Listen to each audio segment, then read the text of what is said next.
All right, ladies and gentlemen, welcome back to another lesson with Professor Connect. So today I'm going to be talking about Avogadro's number. This number is super common if you're ever in the realm of chemistry, whether that be regular chem, AP chem. It doesn't really matter. This number seems to show up all the time. You will notice this lesson actually directly ties into a couple other things, such as scientific notation will plug directly into here, as well as conversions between numbers and a little bit of our molar conversion ideas, okay? So this actually is a really great kind of culminative lesson. So what is Avogadro's number? Well, Avogadro's number is 6.022 times 10 to the 23rd. Obviously, this is in scientific notation. This is a constant, meaning this will always be this value. Avogadro's number will always be this. What is this value? This is actually how many atoms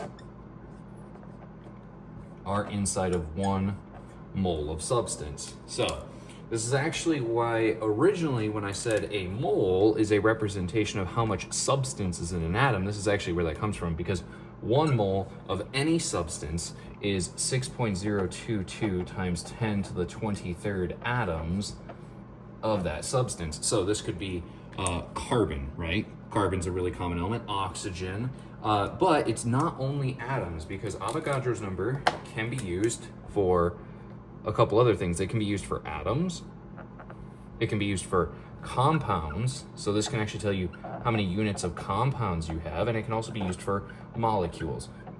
More commonly, you're going to see atoms and molecules. So this will actually tell you how many molecules of substance are inside of something. So if I say 1 mole of water, it's equivalent to that many molecules of water as well. So now you can start to see a couple different connections here. So I want to point out a couple things to you. If these are equivalent, then how do I actually go through this translation? How do I actually go from moles to molecules? Well, basically I say 1 mole of any substance multiplied by Avogadro's number, 6.022, put this in parentheses, times 10 to the 23rd, atoms, because this is atoms per mole. And as you can see, if I have per mole and mole is on bottom, mole here and mole here will actually neutralize out, which will leave me just units of atoms. So I can even write it here, per mole. If I were to work out this problem a little bit, just a little bit, I could actually see that 1 mole times atoms, even if I just leave out the number real quick, atoms per mole, and I just solve for my units real quick, I'll end up with atoms times moles over moles. And if something's on top and on bottom and they're all being multiplied, there's no addition, I can just cancel those out. So that's why I end up just in atoms. So this is kind of like my why. I love teaching the why behind stuff, like why does this happen? Well, this is actually why it happens.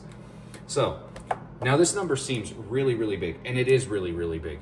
This is 6 with these 3 numbers plus 20 zeros behind them. So that's just how many atoms are in 1 mole. And just to kind of drive this point home a little bit, because I want to show how all of this kind of connects to each other, right? So one connection backwards. Let's say I have first of all, let's say I have 1 mole of carbon, just carbon by itself, okay?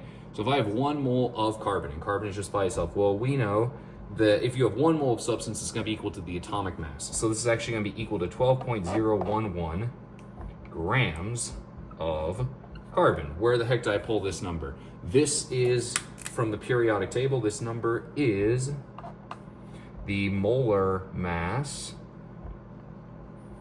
Again, this should ring a bell if you were watching previous videos over this topic. This is coming from the molar mass because it's how many grams per mole. So this is grams per 1 mole. That now makes a lot of sense. So I can take this one step further. If I take 1 mole of substance, it's not only this, but it is also 6.022 times 10 to the 23rd atoms of carbon. So all of these are equivalent, and that should say atoms of carbon. So here, let me actually scoot that just a little closer to carbon. There we go. Now it at least looks like a C. So that gives you guys like a really, really brief rundown of what this looks like and how this actually acts. Let's do one quick extra example, because I guess you could count carbon as an example, but you know, I kind of made it a little easy because I only did 1 mole. So let's do this. If I have 30, so now I'm going to kind of combine different ideas together. I'm going to connect a couple different ideas together. So let's say I have 36 grams of carbon, okay? So I have 36 grams of carbon, and I want to know how many atoms. So, oh boy, now I'm actually gonna make all of the connections, okay? So in order to do this, I have to go through a specific process. Avogadro's number can only go from atoms to moles and vice versa. So if I wanna do this, I take 36 grams. First I have to get to moles, then I have to get from moles to atoms, okay? So I'm gonna take my 36 grams. If I wanna go from grams to moles, we already have talked about this in a previous episode, I'm going to divide it by the molar mass, which is 12.011. This comes out to be approximately 3 moles. I'm just going to round it off. Then I'll multiply it by Avogadro's number. So this is going to be 6.022 times 10 to the 23rd. And this is going to actually end up being equivalent to 1.8066 times 10 to the 24th atoms of carbon. So this is equivalent to 36 grams. Now, one last thing I think that might be kind of useful to cover is, okay, so this is how I go from one to the other. How do I go backwards then? What if I have atoms and I want to get back 2 moles? Because that's an important question, right? So take a minute and pause the video if you need to write down this example. But if I were to do from atoms back 2 moles, so let's say instead of using this, I'm going to say if I have 64 million atoms of, and in this time I'm going to use oxygen. So of oxygen, how many moles? So this time I decided to use a slightly different number. That way it's not just a 1-for-1 conversion. So first of all, I'm going to always start with what do I have? Well, I have 64 million atoms. So 64 million atoms. Of oxygen, but I'm only going between oxygen, so I'm going to use dimensional analysis. You could also set this up as a fraction. If you do, you know you always put a whole number over 1. Now I need atoms to cancel, so I want atoms, and remember your label on top always goes with your number. So I want atoms on bottom, that way they cancel, otherwise they won't cancel. And I want, this is per 1 mole, I want that on top, so that'll give me my unit. And I need 6.022 times 10 to the 23rd atoms on bottom. So I'm gonna take this and divide it by 6.022 times 10 to the, that says 23rd.